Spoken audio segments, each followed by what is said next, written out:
Mana ia si vaenga le tau fate te ai le fatintinga ma yo le lulu ia o mai oi le dei fia fi ese mai le lulu ka ki ia le lulu ia walanga ai ese vaenga o te tau watu e sidia ia nga kaunga e fia le la ka ua ku le vaenga le e te rest in peace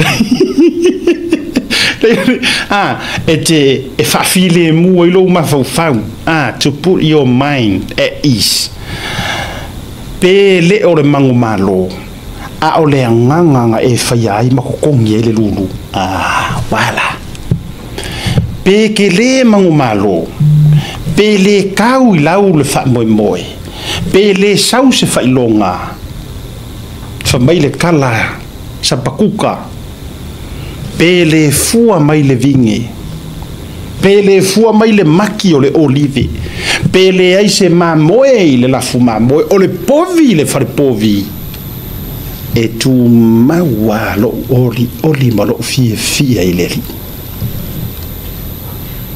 io bala faranga la si mie koe manga oan la mie koe fa pole i ko mala ko nga malo. You can have the Land Cruiser, you can have the SUV, you can have the 30,000. O sape wangau la fia. E ku maua le fia le loto e le mafua anga. Mafua anga nga lai onga. Na lai ona tutongi. Toa Molly, you look like Papa's too. Agadi la. Pia wa kau tu macho e toa. Ia ole na. Na nga kongo. Pele fua mai le vine. Pele fua mai le vine.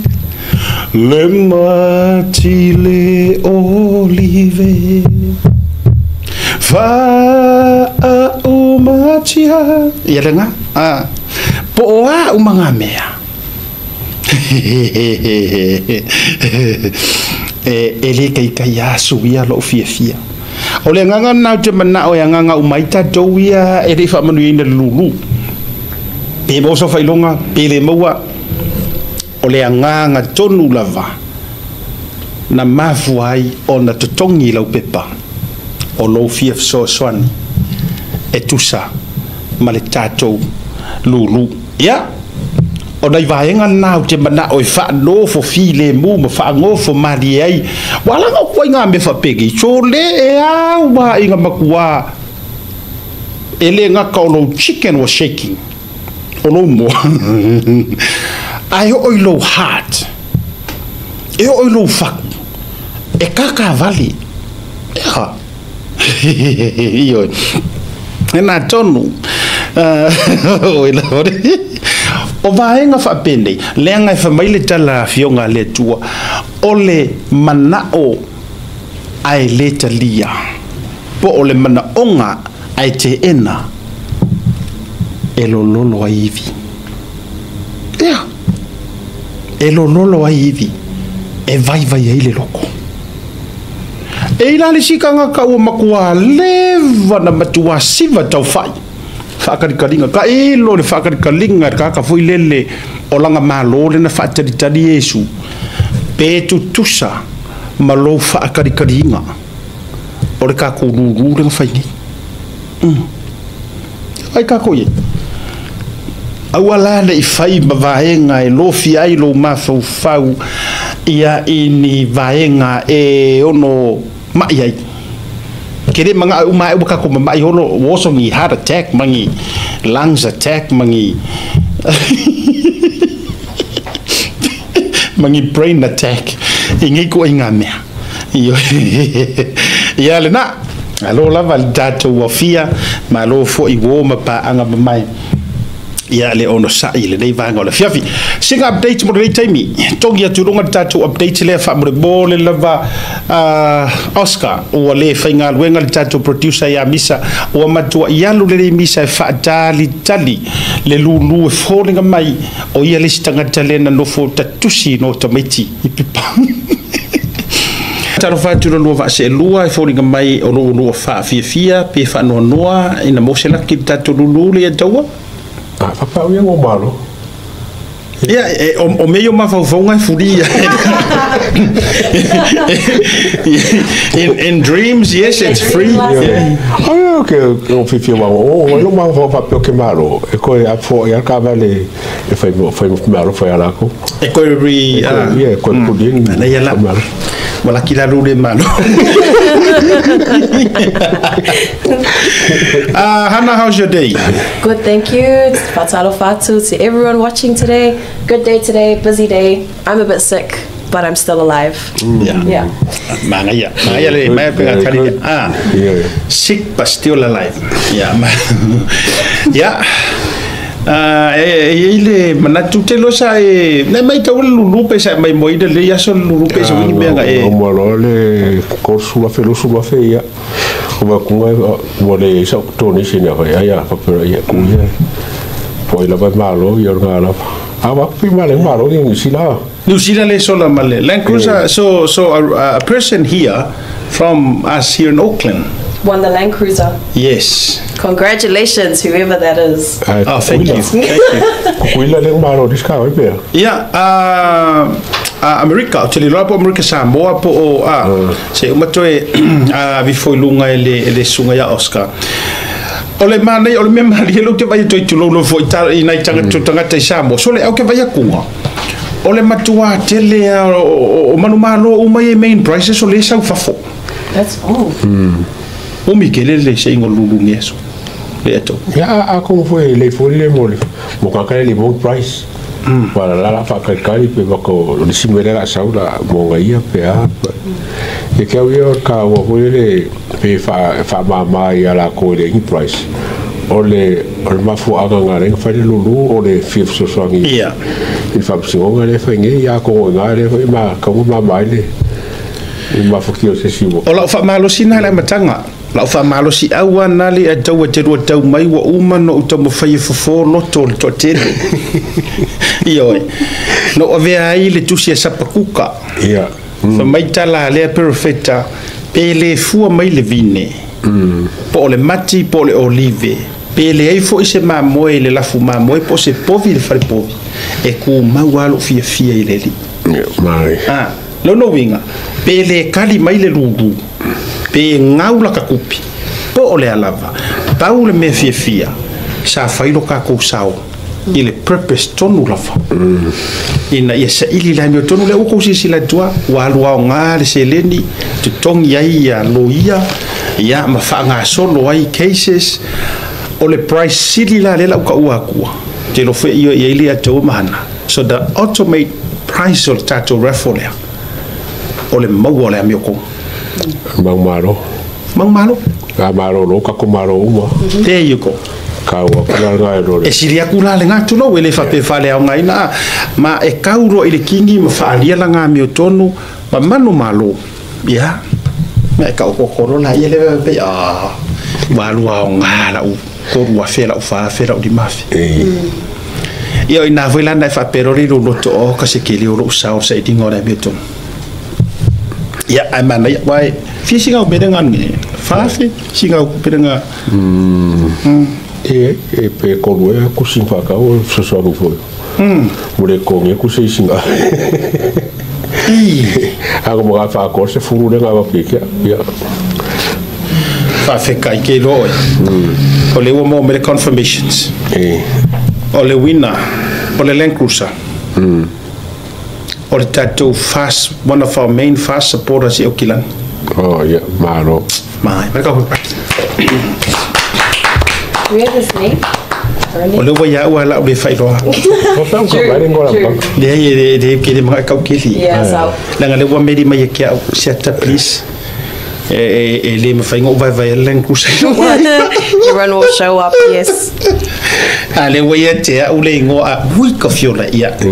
Pa wa me ke manga oi every time ke ari Samoa Pawal ngaruenga ke la ko fai piki mai au le mara vale le ma ka ko le taua okay kia la ku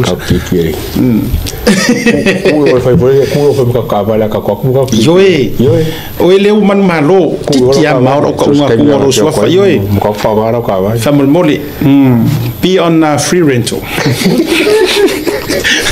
ya le na ba na ya le na la mai mo mai ka kala malo vai ka ko ye la mai mo mai ma ya le na ma to mo tiri mana na o se mea ba wa ya o le matu ti el temi ya to Samoa ye wa pe se vai so mo ko ka ko vai ka ko fa pito ma ya wa ngare video ka ka do malo ngo fo nyusila ngare video ko Samoa i forki asiaka male akua mahana ngawak modi mala valele wa ko mo pensi fa mai fa empty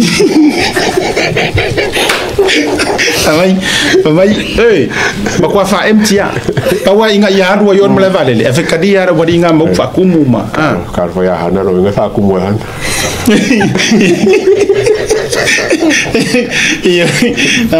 lai fa kumu nganga mamanga fa kumu oi la ko ke le ki se se rengi nganga ma wa ke ka ke re me ngala ba le ngoma wo piding kau ma fa ma ye le ya pi shuru e pi nga wa aka ko ka le aka ka ma e pi nga nga yang fa si pa lo pe pa kong ka lo poko hanai ai fa vitai ya wala ma ke best friend mar ka ka lu malo na ke best friend does he want to be best friends of us? ngofo unfriend if you want to be friends please message me on Facebook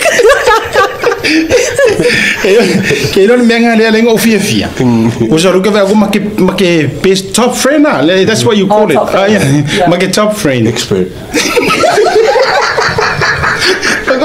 then a challenge for you I think all I pending the request ya orua ngai kero le accepting yeah so ta won't say that si va venga acepta ko ni mo pokara yeah once again congratulations kelo la liska ka le yo liska ka le fa ya la ngale ka ko friend le cruiser a lista ngata le te lo ma ki friend le ya o le tutolu o tangata le tutolu le kursu yo sai se aska se ko kongia se bo kongia lunga ngo le o ma ko friend o ka ka le so makala ngo ar ke do po so iyo le o ma ngele foi tava ko le foi so la mamangi ma ia tat yes damn it wow yeah, so he won 30,000 yeah 30,000 so la was set like a ko rento mo samo le ka ku ka vale len pocket money I will be their driver. ele o le fa mai ngisi pe fa fe pe ku ya mau le ka fa mai le le fa mai see I know the third winner le ka umel ka I know so mena ne le la fa yatu o le fa mai ngisi pe aver ki ya mau so pika ko le ai no nga ko ko be ba fa ya ngi ka fa me ko yo super ku ko fa ko fu ki super ku no ai mau wala vale la ikusa do pe makasila ki fa ya mi no kusa mau o le mele mau fai o pa wala me fai mau o le ka penga mayor ka ko la se mi ki ru fi ko sami pa ki ko samo Hana, let's see if I can TV. Yes, mouse watching now. I don't have anything in the top of my head, but I just want to be taken to the most expensive Samoan place. Samoan food wherever. I don't really mind. I know the most expensive. It's called umukuka. Anywhere nice would be fine. So our lavang ave maula kia langkrusa. Our lava. Lava le wa pako fe roye.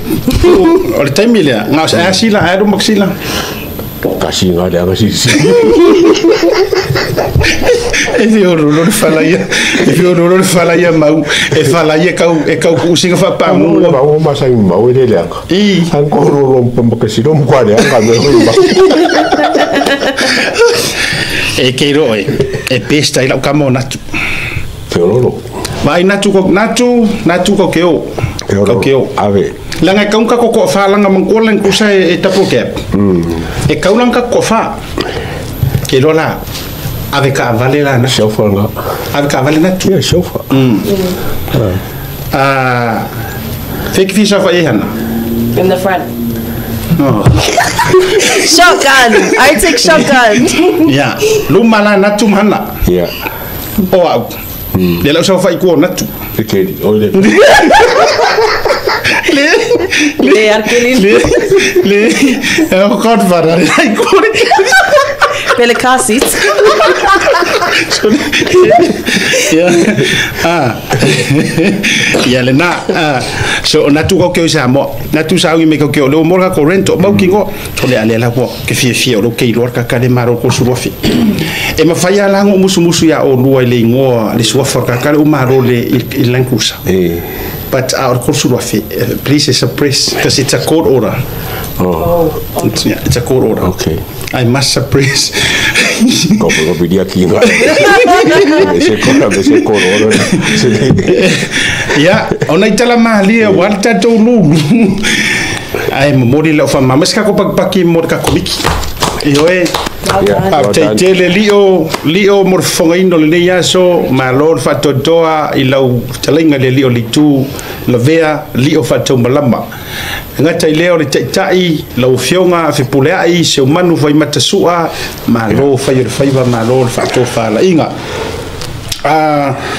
also foi Lise Marie fafte le lava ya toto maltatu committee a mission tina manaitama o ila to malava o lo nga lulue you know ele sama ko e ya vaenga aisi awala na tatu mafofo uma e mfayona so swani e fava vave but to me personally c'est là peseng ele aso na faina ya pe kuai pe vave kaukio uma ila lori o le waki iyo so mori fa malo fafte fo I malo ai ngata lea o le tatou sui mai I le sports lotto le vanga foi deo talonga Tangaruenga o talonga fai tupe le lau tu te vai le fafte te le lava o malo o to ma lava sanga patia fafte malo fai vale de yaso ya fa malo fo I le tap ila to le fa manu ina ma de io tatou lotto sa